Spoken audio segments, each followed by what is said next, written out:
I would make sure that we have a plan that will convince our European friends and partners that we are absolutely serious about coming out. And the key things that you've got to do are to take the bits of the current withdrawal agreement which is dead, take the bits that are serviceable and get them done. And that is number one, the stuff about European Union citizens, the 3.2 million. They need to be properly protected. I wanted that done the day after the referendum. You may remember their rights should be enshrined in a unconditional way in UK law. Number one. Number two, you should look at the various other things that you could do to make progress with the bits of the withdrawal agreement that we have. I think the money is more difficult.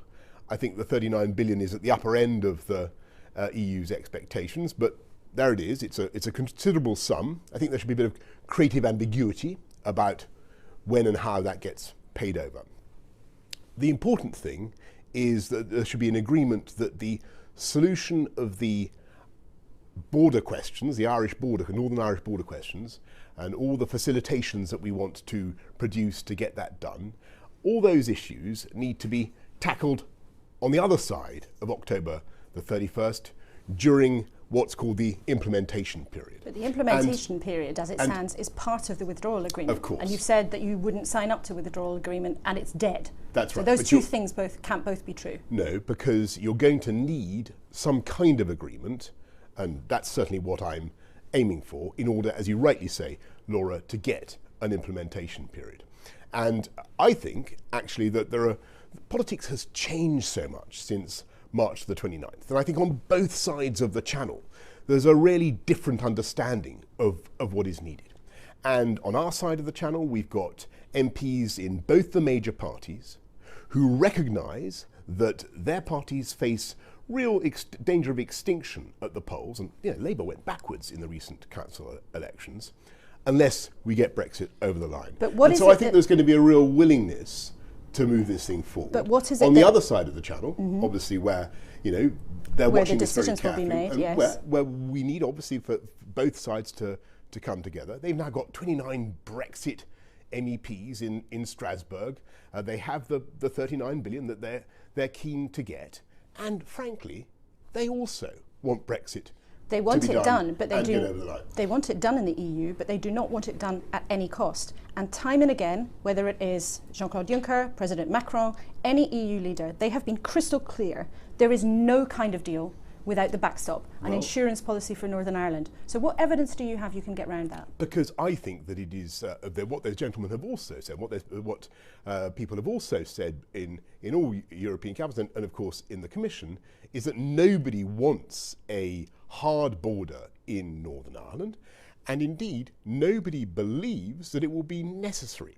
And so what we need is to hold that thought, which is true, which is agreed amongst all. It's what people want, but that's very different to what people get, Boris Johnson. And make sure that we reach the solutions that are achievable, as both sides have said, as the Commission has said, the facilitations that can be reached. Make sure that we deal with the solutions to the Irish border question, and indeed all other border questions, because the Irish border question in microcosm stands for all the other facilitations that we need around the EU. But how do you do that? Because you're right, everybody wants a solution to this. Yeah. But if you want to be Prime Minister, you have to tell people how you would do it. You can't just wish it to be true. Let me tell you, there are abundant technical fixes that can be introduced to make sure that you don't have to have checks at the border. That's the crucial thing.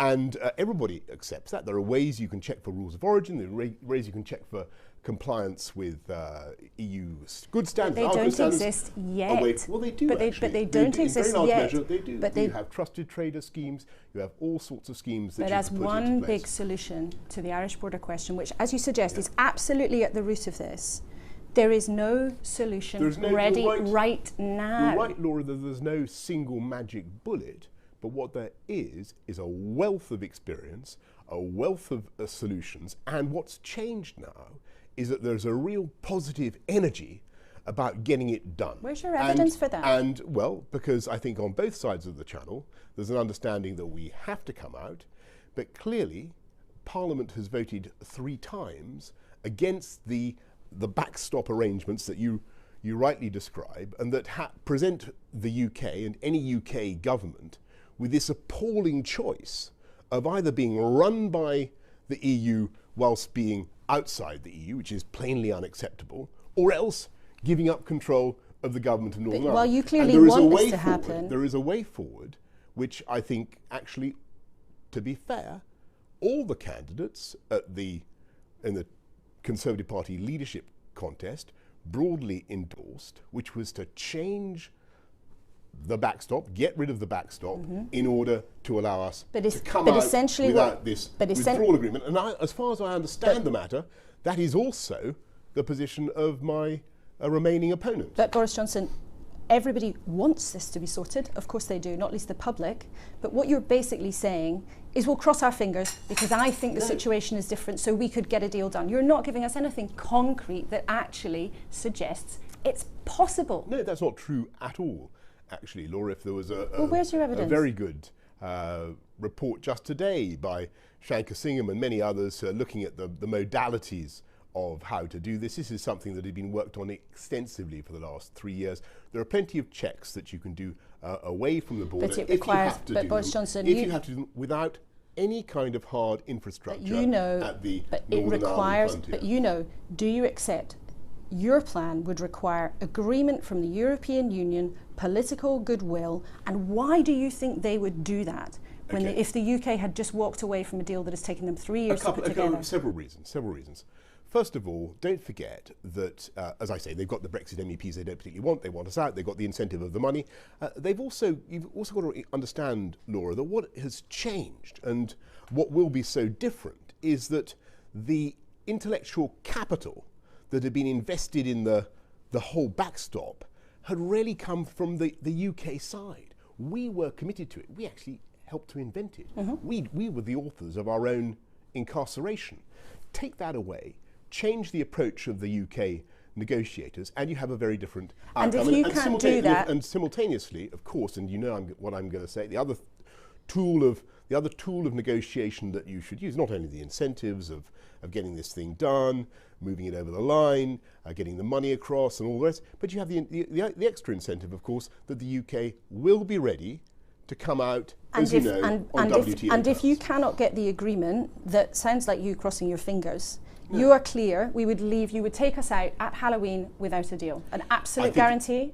You have to be, of course. My pledge is to come out of the EU at Halloween, on the 31st of October. And the way to get our friends and partners to understand how serious we are is finally, I'm afraid, to abandon the defeatism and negativity that has enfolded us in a great cloud for so long, and to prepare confidently and seriously for a WTO or no deal outcome. Now, you've got to understand, Laura, listening to what I just said, that is not where I want us to end up. It is not where I believe for a moment we will end up. But in order to get the result that we want, in order to get the deal we need, the commonsensical protraction of the existing arrangements until such time as we have completed the free trade deal between us and the EU that will be so beneficial to both times. The commonsensical thing to do is to prepare for a WTO exit. Now, but unless you can get that deal... By March the 29th, a huge amount of work had been done, and we had made great progress. There are still, as you know, some areas that need to be completed, some things actually where the kind of level of preparedness has slightly sunk back again. And Boris Johnson, would you really be willing as Prime Minister to face the consequences of no deal, which could mean crippling tariffs on some businesses, it could mean huge uncertainty over what on earth happens at the Northern Irish border, it could mean huge uncertainty for people's livelihoods and people's real lives. Now, in the real world, as Prime Minister, I know you dispute how bad it would be, but are you willing to face the consequences of what a no deal might mean for the people of this country? In the real world, the UK government is never going to impose checks or a hard border of any kind in Northern Ireland. That's just number one. Number two, in the real world, the UK government is not going to want to impose tariffs on goods coming into But it's not the UK. just up to the Hang UK. On, that's right. I'm coming it's to that not point. just up to the UK. Of course that's right, Laura. It's not just up to us. It's up to the other side as well. And there is an element, of course, a very important element of mutuality and cooperation in this.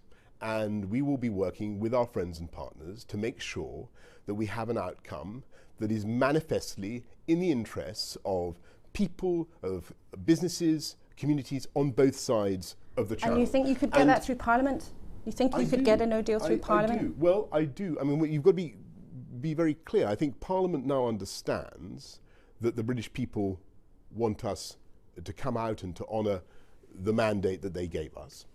And I think that MPs on both sides of the House also understand that they will face mortal retribution from the electorate unless we get on and do it. And, again, what has changed since March the 29th is that my beloved party is down at 17 points in the polls. Labour isn't doing much better. As I say, with superhuman incompetence, Corbyn managed to go backwards in the recent council elections. People want to get this thing done. They want to get it done sensibly. They want to get it done in a way that is generous to European Union citizens in our country, and I stress that as the first thing that we will do. And they want to get it done in a way that allows us to move on, which is what I think people are yearning for. They're yearning for this great incubus to be pitchforked off the back of British politics. They want us to get on with some fantastic things. Okay, well, let's move on, because there are plenty of things that we want to talk on. So let's move on. Can you just tell us what happened at your partner's home a couple of nights ago? I would love to tell you about all sorts of things, Laura, but I've made it a rule over many, many years, and I think you've interviewed me loads of times. I do not talk about stuff involving my family, my loved ones, and there's a very good reason for that. And that is that if you do, you drag them into things that really is not fair, in a way that is not fair on them. But now you hope to be in number 10. Things are changing. Does your privacy mean more to you than the public's ability to trust you? Because part of trust is being open, it's being accountable, it's being transparent. I get that. I totally get that. But my key point, though, is that the minute you start talking about your family or your loved ones, you involve them in a debate that is, in a way, this is simply unfair. But you seem to care about your privacy. But you seem to care about your privacy so much that yesterday, a photographer or someone with a phone just happened to stumble upon you in the middle of the Sussex countryside. I mean, aren't you just trying to have this both ways? Look, I repeat my key point to you, Laura, which is that over many, many years, and you can look back at innumerable statements when I gave when I was mayor and probably before, when I just do not go into this stuff. And there's a good reason for it. Because actually I think what people want to know is what is going on with this guy. Does he, when it comes to trust or when it comes to character, all those things, does he deliver what he says he is going to deliver? Let's look at your record then. That is the key thing. Well, let's look at that then, because there are plenty of people, even in the Conservative Party, who worry that you do not stick to what you promise. Well, I think they're talking absolute nonsense. Well, look, when I was mayor of, I became mayor of London, when we said we would do something, I may say, delivered. Well, you said you would keep all ticket. You said you would keep all ticket offices open. You closed every single one. You said that you would build more affordable houses. Yes, you build more houses, but the definition of affordable housing changed. We built more. Well, that's true. You said you'd bring down rough sleeping, and the number went up. We built more affordable homes than under Labour. When you talk about the tube, we increased capacity on the tube by about 30%, the biggest investment in infrastructure that I think the city has seen. I pledged to reduce crime. We reduced crime by about 20%. We reduced the murder rate, which is a statistic that is very difficult to fudge. We reduced it by 50%. But why do you think then, Boris Johnson, people worry about your character? Why do so many Conservatives worry about you sticking to your word or being careless with the truth? I mean, you said it only a few weeks ago you would raise tax for the wealthiest in society, then that became an ambition. You said you'd lie down in front of bulldozers at Heathrow, and now you're wobbling. And most importantly, when it came to the British citizen Nazanin Zaghari Ratcliffe, you put her in danger by being careless with the facts. Your words were used in evidence against her in an Iranian court. Do you think you've sometimes been careless with facts, careless with the truth? Look, on take Nazanin Zaghari-Ratcliffe and the other very difficult consular cases that we have with Iran.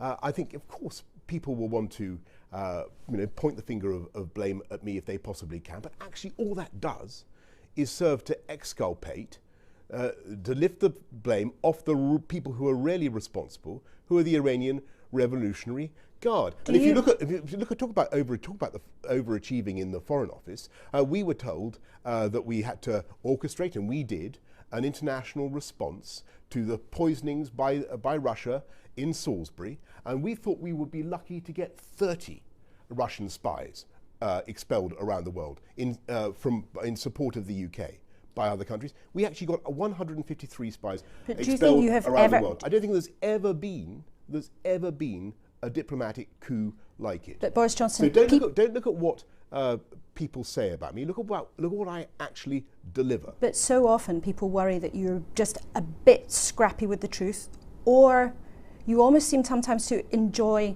offending people. Yeah, I mean, do you think it would? Well, if you are Prime Minister, do you think it would be acceptable for a Prime Minister to say things like Muslim women in full veil look like bank robbers, or Commonwealth citizens are flag-waving pickaninnies? Do you think if you move into number 10, will you change? If you're lucky enough to become Prime Minister, will you be a different kind of politician? What I pledge to you, and what I think the people of this country want to hear, is I will be a politician who sticks by what I believe in. And yes, occasionally I may say things, as I've said before, that cause offence, and I'm sorry for the offence, and I'm sorry for the offence I caused. But I will continue to speak my mind, because I think people deserve to hear what's going on in my head, and they deserve to hear my approach to things. And you talk about my commitment to delivery. Actually, look at the difficult things that I've taken on and done. Nobody thought we could win in London, either in 2008, let alone in 2012, when the Tory party was actually 17 points behind in the polls, and I overhauled that deficit. Nobody thought we could win the European Union referendum in 2016, and I played a role with others in getting that over the line. Why is it then? Do you think some people have doubts about you? Nobody thought that the Olympic Games would be a huge success. I remember the Olympic and Paralympic Games. I remember people writing them off. I remember people saying it was all going to be a fiasco. But we're very much running out of time. But and they were a fantastic success. And if I have one message, okay, about what I want to do, Laura, and forgive me, but I believe that we had an amazing success when I was Mayor of London in using infrastructure, education and technology, and bringing the greatest city on earth together and lifting people up across the city, closing the opportunity gap in London, giving people tools, whether it's better transport, better education, to take advantage of all the incredible things going on in this city. When I began, we had 4 of the 6 poorest boroughs in London. After 2 terms, we had none in the UK. When I ended, in London, there were none of the poorest 20 boroughs in the whole of the UK. The whole city came up, and it was people on the lowest incomes who'd been helped by our living wage, who'd been helped by massive investment in public transport, who'd been helped by better education. It was they whose life expectancy had gone up the fastest, and whose wealth had also increased. And the other person, I'm incredibly proud of that. And incredibly proud of that. And what I want to do now, if I possibly can, and if I'm successful in this contest and become leader and Prime Minister, what I really want to do is to bring our country together, which has felt divided, which has felt a bit directionless, which has, I think, because of the failures of the political class, lost a sense of purpose and lost perhaps a bit of a sense of self-belief. I want to bring this incredible country together and to release the potential of the whole of the UK. That's what I want to do. Just one of the other people who was very closely involved in the Olympics, of course, was your opponent, Jeremy Hunt. What do you make of your opponent? And I pay tribute to Jeremy and enjoyed working with him then, as I've enjoyed working with him. Just final question: what do you in government and who knows? Look forward to working with him in the future. What do you make of him? Today he's saying you're a coward. Well, look, I just always invoke the 11th commandment of Ronald Reagan, which is "Thou shalt never speak ill of a fellow Conservative." And what I want to do is talk about my basic message, which is to unite our country, bring the country together. Brexit was partly about objection to the one-way ratchet of European Union and democracy. It was partly, yes, of course, it was partly about immigration, but it was also about huge parts of Britain feeling that they didn't have the same advantages, the same care, the same love as London and the South East, and that they were being a bit left behind. Well, that's an economic mistake, it's a political and it's a social mistake. We need to bring the country together. Infrastructure, education, technology, give everybody the chance they deserve. And you really think you can do that when some people see you as the most divisive politician? Believe me, they said that in 2008, before I became mayor of London. The Guardian, a highly reputable newspaper, ran a whole section in which people promised to flee the land, or at least the city, if I became mayor. 8 years later, most of them were still there. Many of them had gone on to work with me, and I had higher approval ratings by far when I left my office as mayor than when I began. I ran London. Yes, of course, I believe in the democracy of our country, and yes, of course, we're going to get Brexit done by October the 31st. But be in no doubt that at heart, I am a centre-right, progressive, modern conservative, and I will govern from the centre-right because that is, and from the centre because that is where you win. That is where the broad mass of the people of this country are. They understand that you need a dynamic market economy to pay for fantastic public services and infrastructure, and you need fantastic public services and infrastructure, great NHS, great education, to enable business to have the confidence to invest. And Jeremy Corbyn only understands one half of that. He's only interested in taxation and spending. He has no care, no love, no interest for business and for the wealth creators on whom we all depend. And you've got to have that balance in your government. Well, we will see if before too long you'll be able to make that case to him across the dispatch box. Boris Thank Johnson. you very much. Thank you very much indeed.